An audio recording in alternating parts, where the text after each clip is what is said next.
السلام علیکم ورحمۃ اللہ تعالی وبرکاتہ۔ نحمده ونصلي ونسلم على رسوله الكريم اما بعد فاعوذ باللہ من الشیطان الرجیم بسم اللہ الرحمن الرحیم ان اللہ وملائکته یصلون علی النبی یا ایہا الذین آمنوا صلوا علیہ وسلموا تسلیما اللهم صل على سيدنا ومولانا محمد معدن الجود والكرم وآله الكرام وابنه الكريم وبارك وسلم صلاة وسلاما عليك يا رسول الله صلی اللہ تعالی علیہ وسلم۔ سورہ بقرہ آیت 143 کی تفسیر جاری تھی۔ اللہ تبارک و تعالی اس آیت کریمہ میں ارشاد فرماتا ہے وَكَذَلِكَ جَعَلْنَاكُمْ أُمَّةً وَسَطًا لِتَكُونُوا شُهَدَاءَ عَلَى النَّاسِ وَيَكُونَ الرَّسُولُ عَلَيْكُمْ شَهِيدًا وَمَا جَعَلْنَا الْقِبْلَةَ الَّتِي كُنتَ عَلَيْهَا إِلَّا لِنَعْلَمَ مَن يَتَّبِعُ الرَّسُولَ مِمَّن يَنقَلِبُ عَلَى عَقِبَيْهِ وَإِن كَانَتْ لَكَبِيرَةً إِلَّا عَلَى الَّذِينَ هَدَى اللَّهُ وَمَا كَانَ اللَّهُ لِيُضِيعَ إِيمَانَكُمْ إِنَّ اللَّهَ بِالنَّاسِ لَرَءُوفٌ رَحِيمٌ۔ ترجمہ ہے اسی طرح ہم نے تمہیں بہترین امت بنایا تاکہ تم لوگوں پر گواہ بنو اور یہ رسول تمہارے نگہبان اور گواہ ہوں، اور اے حبیب تم پہلے جس قبلے پر تھے ہم نے وہ اسی لیے مقرر کیا تھا کہ دیکھیں کون رسول کی پیروی کرتا ہے اور کون الٹے پاؤں پھر جاتا ہے، اور بے شک وہ لوگ جنہیں اللہ نے ہدایت دی تھی ان کے علاوہ لوگوں پر یہ بہت بھاری تھی، اور اللہ کی یہ شان نہیں کہ تمہارا ایمان ضائع کر دے، بے شک اللہ لوگوں پر بہت مہربان رحم فرمانے والا ہے۔ تو اس آیت کریمہ کی تفسیر میں یہ بات بھی بیان کی گئی تھی کہ اللہ تبارک و تعالیٰ نے اس امت کو بہترین امت بنایا اور یہ لوگوں پر گواہ ہیں، یعنی حضرت آدم علیہ السلام سے لے کر اس وقت تک جتنے بھی لوگ ہو چکے ہیں اور قیامت تک جتنے بھی لوگ آئیں گے سب پر اس امت کو گواہ بنایا گیا۔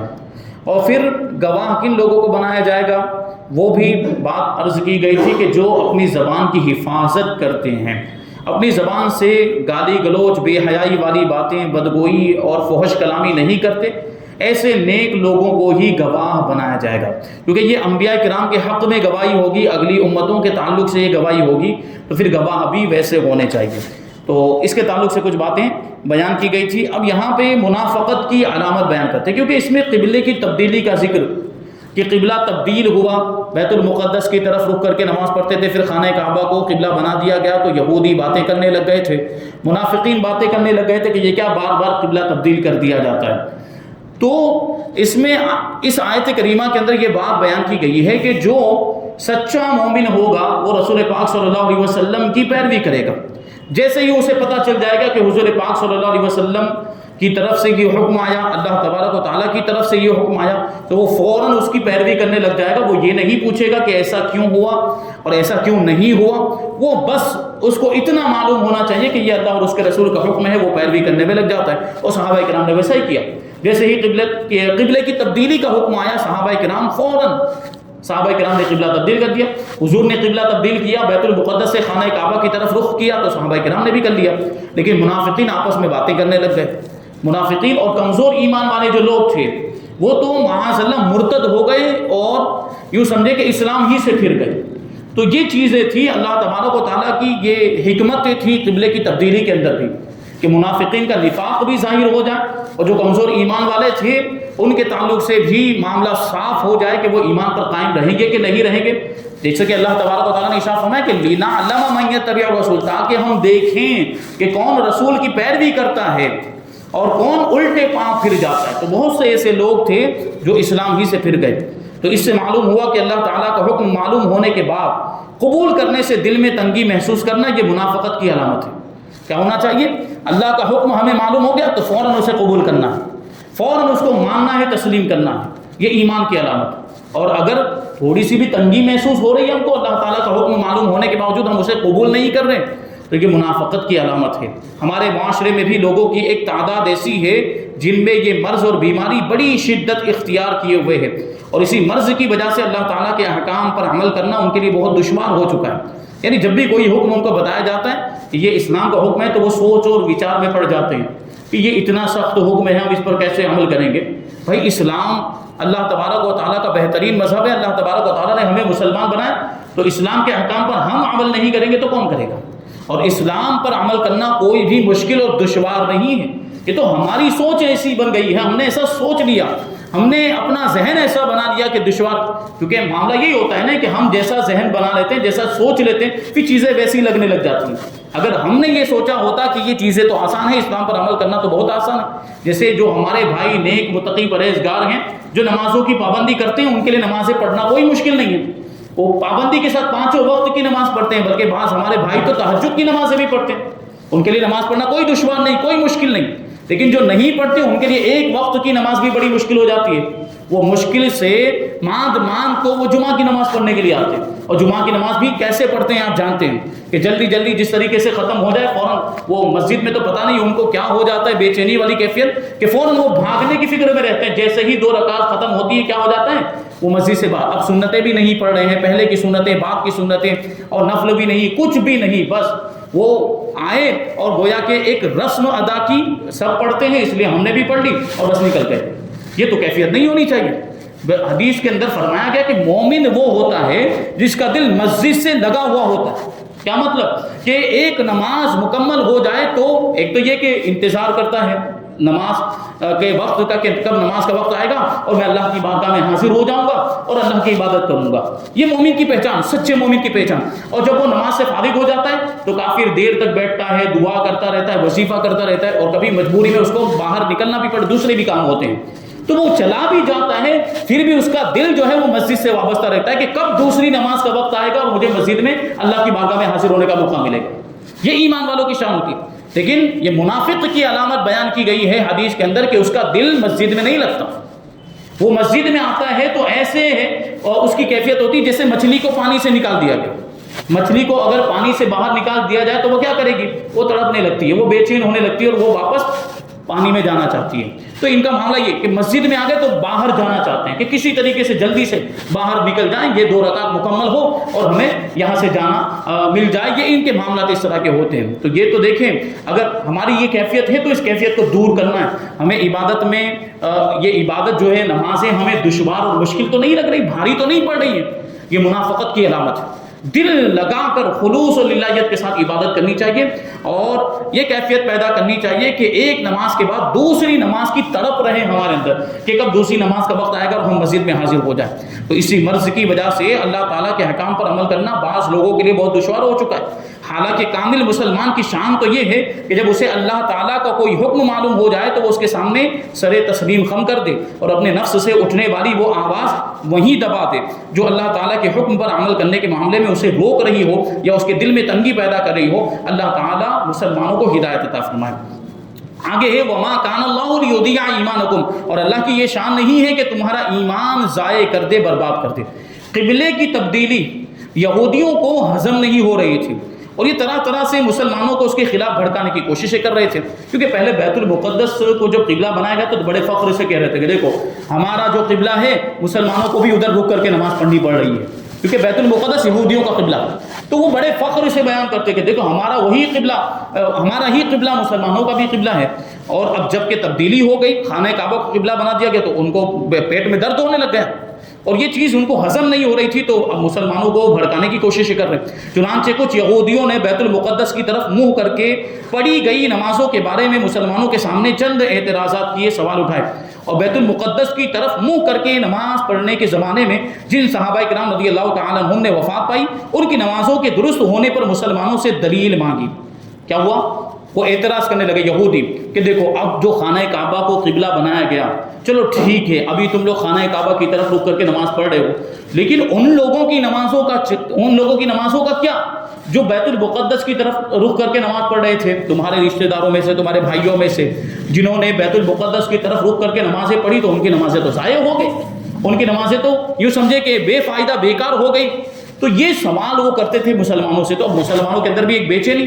تو کیا ہوا؟ جن لوگوں کے بارے میں، جن صحابہ کرام کا انتقال اسی زمانے میں ہو گیا تھا جب بیت المقدس قبلہ تھا، تو ان کے رشتہ داروں نے تاجدار رسالت صلی اللہ علیہ وسلم سے ان کی نمازوں کا حکم معلوم کیا کہ وہ نمازیں ہوئیں یا نہیں ہوئیں.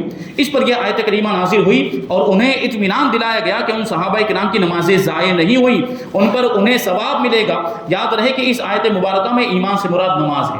کہ جن لوگوں نے بیت المقدس کی طرف رخ کر کے نمازیں پڑھی ہیں ان کی نمازوں کا ثواب بھی انہیں ملے گا، اور جن لوگوں نے خانہ کعبہ کی طرف رخ کر کے نمازیں پڑھی یا دونوں طرف رخ کر کے نمازیں پڑھی ان کو بھی ان دونوں طرح کی نمازوں کا ثواب ملے گا، کیونکہ انہوں نے اللہ کے حکم کی تعمیل اور رسول کی پیروی کرتے ہوئے ایسا کیا ہے۔ جو کچھ بھی انہوں نے عمل کیا، اللہ نے پہلے بیت المقدس کی طرف رخ کر کے نماز پڑھنے کا حکم دیا، رسول اللہ نے بھی اسی طرف رخ کر کے نماز پڑھی، تو صحابہ نے بھی پڑھی، یہ رسول اللہ کی پیروی بھی تھی اور اللہ کے حکم کی تعمیل بھی تھی۔ پھر اللہ نے حکم دیا کہ اب خانہ کعبہ کی طرف رخ کرنا ہے، رسول اللہ نے بھی رخ کر لیا، تو اب یہاں پر بھی وہی چیز کہ اب یہاں رسول اللہ کی پیروی اور اللہ کے حکم کی تعمیل ہے، تو دونوں طرف رخ کر کے جو بھی نمازیں پڑھی گئی ہیں وہ درست اور صحیح ہیں اور ان کا ثواب پڑھنے والوں کو ملے گا۔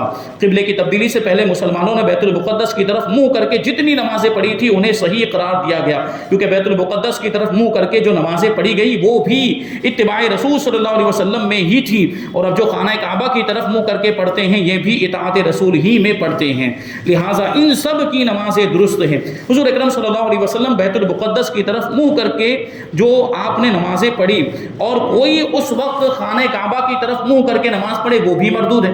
یعنی کیا مطلب کہ حضور پاک صلی اللہ علیہ وسلم جو 16 یا 17 مہینے تک بیت المقدس کی طرف رخ کر کے نمازیں پڑھ رہے تھے، اس وقت کوئی یہ سوچتا کہ مجھے تو خانہ کعبہ کی طرف رخ کرنا چاہیے، اور وہ خانہ کعبہ کی طرف رخ کر کے نماز پڑھتا تو اس کی نماز قبول نہیں ہوتی، کیونکہ قبلہ وہی ہے جسے رسول پاک قبلہ سمجھے اور قبلہ بنائے۔ اور حضور پرنور صلی اللہ علیہ وسلم خانہ کعبہ کی طرف منہ کر کے جو نمازیں پڑھی آپ نے اور کوئی اس وقت بیت المقدس کی طرف منہ کر کے نماز پڑھے تو وہ بھی مردود ہے۔ جیسے اب خانہ کعبہ کو قبلہ بنا دیا گیا، اب اگر کوئی بیت المقدس کی طرف رخ کر کے نماز پڑھے گا تو نماز ہوگی؟ نہیں ہوگی، کیونکہ اب اصل یہاں پہ مقصد کیا سمجھ میں آ گیا؟ اصل مقصد ہمیں یہ بات سمجھ میں آئی کہ اللہ تبارک و تعالیٰ کی مشیت یہ ہے کہ میرے محبوب کی پیروی اور اتباع کی جائے۔ میرا محبوب اگر بیت المقدس کی طرف رخ کر کے نماز پڑھے تو اس کی پیروی میں سارے لوگوں پر لازم ہے کہ وہ بھی بیت المقدس کی طرف رخ کر کے نماز پڑھیں۔ میرا محبوب اگر خانہ کعبہ کو قبلہ بنائے تو سارے مسلمانوں پر لازم ہے کہ وہ بھی خانہ کعبہ ہی کو قبلہ بنا لیں۔ اصل کیا چیز ہے؟ حضور پاک صلی اللہ علیہ وسلم کی اتباع اور پیروی۔ اسی کو تو اللہ تبارک و تعالیٰ نے یوں ارشاد فرمایا لِنَعْلَمَ مَن يَتَّبِعُ الرَّسُولَ، تاکہ ہم دیکھیں کہ کون رسول کی پیروی کرتا ہے۔ اعلیٰ حضرت امام احمد رضا خان رضی اللہ تعالیٰ عنہ فرماتے ہیں کہ ثابت ہوا کہ جملہ فرائض فروع ہیں، اصل الاصول بندگی استاجور کی ہے۔ یہ سارے فرائض اور ساری چیزیں، یہ نماز وغیرہ، یہ سب فروع ہیں، اور اصل میں کیا ہے؟ اس میں جو پوشیدہ چیز ہے وہ کیا؟ رسول پاک صلی اللہ علیہ وسلم کی اتباع۔ اللہ تبارک و تعالیٰ نے تو نماز پڑھنے کا حکم دیا، لیکن نماز کس کی پیروی میں پڑھی جاتی ہے؟ حضور پاک صلی اللہ علیہ وسلم کی پیروی میں پڑھی جاتی ہے، آپ کی اتباع میں پڑھی جاتی ہے۔ اور یہاں حضور کی اتباع کروانا مقصود ہے کہ حضور نے تو ہمیں یہ نماز کا طریقہ بتایا کہ کیسے پڑھنی، کیسے سجدہ کرنا ہے، کیسے رکوع کرنا ہے، تو یہ اتباع ہوئی حضور پاک صلی اللہ علیہ وسلم کی۔ اس آیت سے معلوم ہوا کہ نماز کی بہت اہمیت ہے، کہ قرآن میں اسے ایمان فرمایا گیا ہے، کیونکہ اسے ادا کرنا اور با جماعت پڑھنا یہ کامل ایمان کی دلیل ہے۔ حضرت جابر رضی اللہ تعالیٰ عنہ سے روایت ہے کہ حضور اقدس صلی اللہ علیہ وسلم نے ارشاد فرمایا کفر اور ایمان کے درمیان فرق نماز کا چھوڑنا ہے۔ صحابہ کرام کے زمانے میں اگر کوئی نماز نہیں پڑھتا تھا تو اس کو منافق سمجھا جاتا تھا، کیونکہ اس زمانے میں جو مسلمان تھے ایسے پکے مسلمان تھے کہ نماز چھوڑنے کا تصور ہی ان کے ذہن میں نہیں آتا تھا۔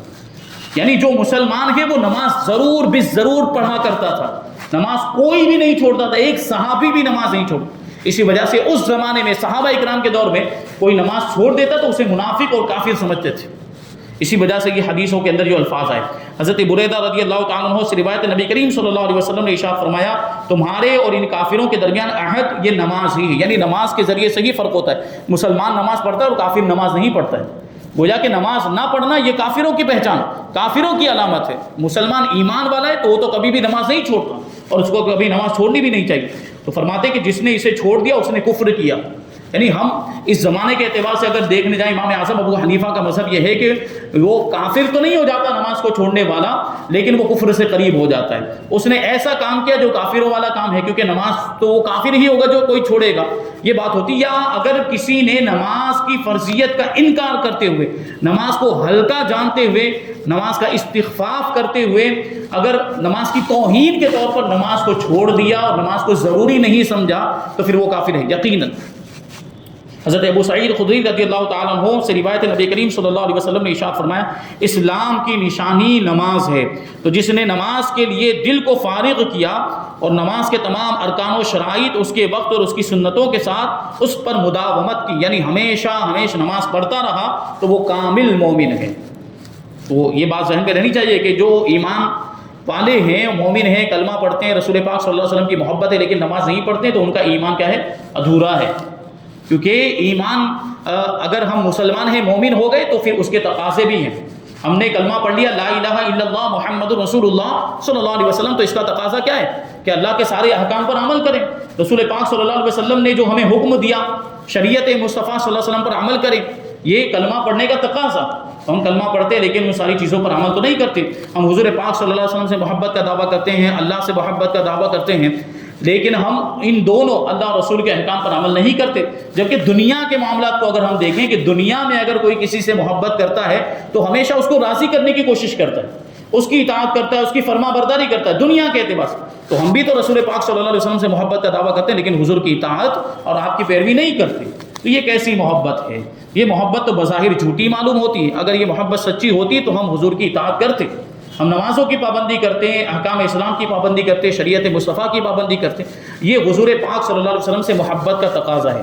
آگے آیت کریمہ ہے قد نرى تقلب وجهك في السماء فلنولينك قبلة ترضاها فولي وجهك شطر المسجد الحرام وحيث ما كنتم فولوا وجوهكم شطره وإن الذين أوتوا الكتاب ليعلمون أنه الحق من ربهم وما الله بغافل عما يعملون۔ بہت ہی پیاری آیت کریمہ۔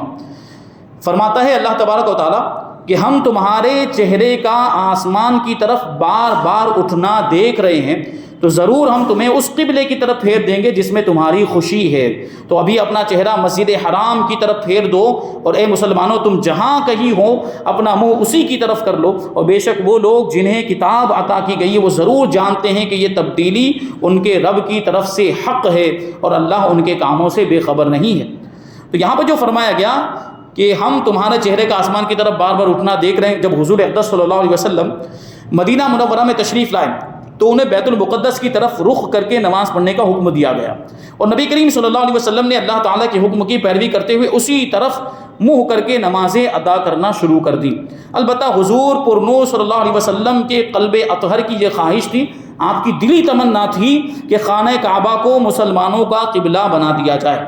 اس کی وجہ یہ نہیں تھی کہ بیت المقدس کو قبلہ بنایا جانا حضور اکرم صلی اللہ علیہ وسلم کو ناپسند تھا، بلکہ اس کی وجہ یہ تھی کہ خانہ کعبہ حضرت ابراہیم علیہ السلام اور ان کے علاوہ کثیر انبیاء کرام علیہ السلام کا قبلہ تھا، اور چونکہ حضور پاک صلی اللہ علیہ وسلم حضرت ابراہیم کے بیٹے حضرت اسماعیل کی اولاد میں سے ہیں، اور دوسرے انبیاء کرام نے بھی خانہ کعبہ کو قبلہ مانا اور وہ ان کا قبلہ تھا، اس لیے حضور کی خواہش تھی کہ خانہ کعبہ ہی کو قبلہ بنایا جائے۔ اور ایک وجہ یہ تھی کہ بیت المقدس کی طرف منہ کر کے نماز پڑھنے کی وجہ سے یہودی فخر و غرور تکبر میں مبتلا ہو گئے، اور یوں کہنے لگے تھے کہ مسلمان ہمارے دین کی مخالفت کرتے ہیں، یعنی اسلام اور یہودیوں کا کوئی لینا دینا نہیں ہے، اسلام الگ ہے اور یہودی الگ مذہب ہے۔ حضور پاک صلی اللہ علیہ وسلم اکثر مواقع پر مسلمانوں کو یہودیوں کی مخالفت کرنے کا حکم دیتے تھے، یعنی یہودی اگر کوئی کام کر رہے ہوں تو حضور مسلمانوں کو اس کا الٹا کرنے کا حکم دیا کرتے تھے۔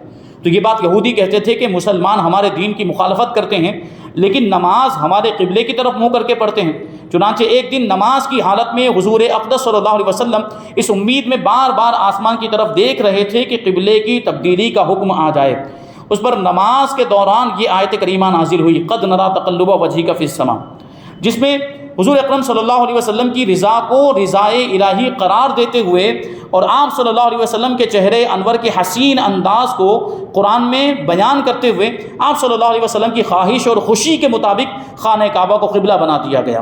حضور پاک صلی اللہ علیہ وسلم بار بار اسی تمنا میں اسی خواہش میں آسمان کی طرف چہرہ اٹھا رہے تھے۔ اللہ تبارک و تعالیٰ کو حضور کی یہ ادا بھی پسند آئی، اور اللہ تبارک و تعالیٰ نے حضور کی رضا اور آپ کی خوشنودی کے مطابق، آپ کی خواہش اور تمنا کے مطابق خانہ کعبہ کو قبلہ بنا دیا۔ تو چنانچہ نبی کریم صلی اللہ علیہ وسلم نماز ہی میں خانہ کعبہ کی طرف پھر گئے، مسلمانوں نے بھی آپ صلی اللہ علیہ وسلم کے ساتھ اسی طرف رخ کیا، کیونکہ وہ جو مسلمان جو پکے مسلمان تھے کامل الایمان صحابہ کرام، وہ حضور کو دیکھتے، حضور جو کرتے تھے صحابہ کرام بس ویسے ہی کرتے چلے جاتے تھے۔ حضور کو صحابہ کرام نے دیکھا کہ بیت المقدس کی طرف رخ کر رہے ہیں تو صحابہ نے بھی ادھر ہی رخ کر لیا، اور نماز کے دوران حضور کچھ کہا نہیں حضور نے کہ پلٹ جاؤ گھوم جاؤ خانہ، ایسا کچھ، کیونکہ بولتے تو نماز فاسد ہو جاتی۔ حضور نے عمل کیا، حضور گھوم گئے تو صحابہ کرام حضور کو دیکھ کر وہ بھی گھوم گئے۔ یہ عمل کرنے کا جذبہ صحابہ کرام کے اندر تھا، تو صحابہ کرام نے بھی اسی طرف رخ کر لیا، اور ظہر کی 2 رکعتیں بیت المقدس کی طرف ہوئی اور 2 رکعتیں خانہ کعبہ کی طرف منہ کر کے ادا کی گئیں۔ وہ بار بار وہ ذکر آتا ہے مسجد قبلتین کا، وہ اسی مسجد کے اندر یہ واقعہ پیش آیا تھا کہ 2 رکعتیں بیت المقدس کی طرف پڑھ چکے تھے ظہر کی 4 رکعت میں سے، اور جب قبلے کی تبدیلی ہوئی تو باقی کی 2 رکعتیں جو ہوئی وہ خانہ کعبہ کی طرف رخ کر کے پڑھی گئی۔ ابھی اس آیت کریمہ کی تفسیر اور باقی ہیں، انشاءاللہ تبارک و تعالیٰ آئندہ ہفتے اس کو شامل کریں گے۔ اللہ تبارک و تعالیٰ کی بارگاہ میں دعا ہے کہ جو کچھ بھی بیان ہوا اس پر ہم سب کو عمل کرنے کی توفیق عطا فرمائے۔ وما علینا الا البلاغ۔